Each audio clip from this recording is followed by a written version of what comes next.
Je m'appelle Bruno Dumézil, je suis professeur d'histoire médiévale à l'université de la Sorbonne. Je travaille sur le haut Moyen-Âge, donc les temps barbares qui vont entre le 4e, 5e siècle jusqu'à l'époque de Charlemagne, vers l'an 800. Et j'ai fait avec Hugues Bicol une bande dessinée sur cette période-là.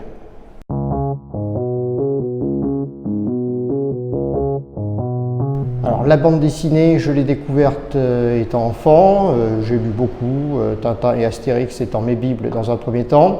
Puis ensuite, je m'en suis un peu éloigné avant d'y revenir quand j'ai été un grand adolescent où j'ai géré une BDTech.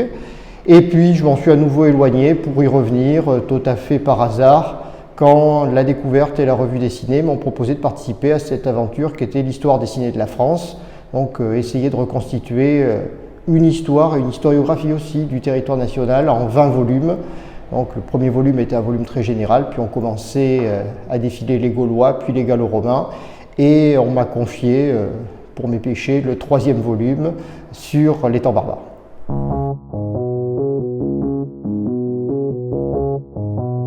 Alors, la bande dessinée qui m'a peut-être le plus marqué, c'est Partie de chasse de Christin et Bilal, 1981.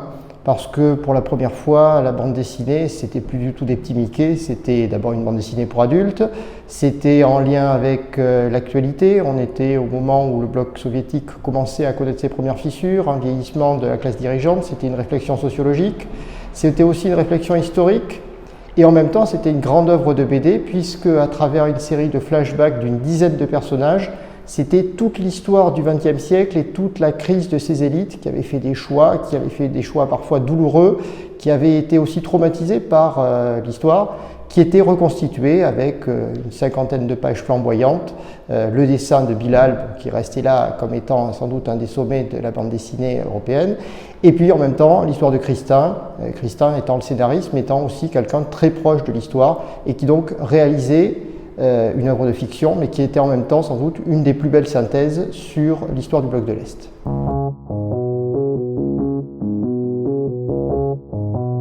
Alors la bande dessinée, elle peut servir à différentes choses. Elle peut servir à montrer des concepts. On s'est amusé avec quelques collègues à faire toute la sociologie de Weber à travers les Schtroumpfs. Finalement, le Schtroumpfissime, ça vous montre tous les modes de domination weberiens. C'est une œuvre qui permet aussi de comprendre, alors pas du tout le Moyen-Âge, Peyo n'était pas passionné par la reconstitution du Moyen-Âge, mais qui permet de comprendre comment fonctionne une société. La bande dessinée, ça permet aussi parfois d'illustrer simplement et de décaler le récit, le rendre un peu plus plaisant.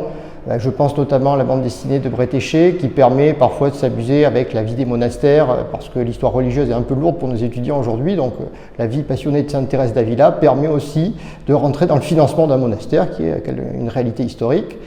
Et puis, en bout de course, parfois la bande dessinée peut servir à rendre des témoignages. Alors elle est beaucoup utilisée comme ça par mes collègues d'histoire contemporaine. Alors évidemment, nous, pour l'histoire médiévale, c'est beaucoup plus difficile parce qu'on n'a pas de témoins, ils sont tous morts, et c'est justement parce qu'ils sont morts qu'on fait l'histoire différemment. Mais l'histoire médiévale peut s'en servir comme support, notamment pour apporter un visuel, parce que pour, disons, 7 siècles du millénaire médiéval, on n'a pratiquement pas d'image. Et c'est très dur de dire que des fonds de cabane et des trous de poteaux, c'est là qu'ont vécu les gens.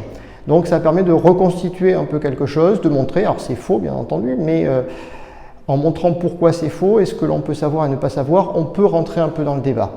Et puis bien sûr, ça permet aussi de créer de la narration, ce qui nous manque parfois, c'est-à-dire qu'on a des sources qui sont des chartes qui sont un peu opaques pour le grand public, et là soudainement on peut créer une histoire qui n'a peut-être jamais existé mais qui est vraisemblable, et notamment à partir de l'an 1000, on commence à faire des grandes histoires médiévales, c'est les grands cycles que l'on connaît, qui vont permettre de reconstituer un Moyen-Âge possible. Là, sans doute, c'est Bourgeon qui a fait rentrer vraiment ce Moyen-Âge dans le grand public avec une reconstitution qui n'est pas inintéressante, même si bien entendu elle est discutable.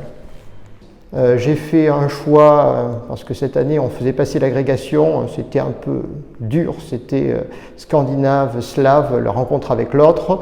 Et donc j'ai illustré chacun de mes cours avec des dessins de Vouch, qui est passionné par cette époque-là, et donc qui à chaque fois montre un regard décalé sur ce que peut être la violence ou ce que peut être la gestion des ressources humaines dans une barque viking. Donc c'est une façon aussi de détendre l'atmosphère, notamment quand le cours est un peu pesant, parce que 2 heures d'amphi sur un cours d'agrégation, on ne s'amuse pas beaucoup, il faut bien l'avouer, ni eux ni moi, et donc de temps en temps, on se soulage.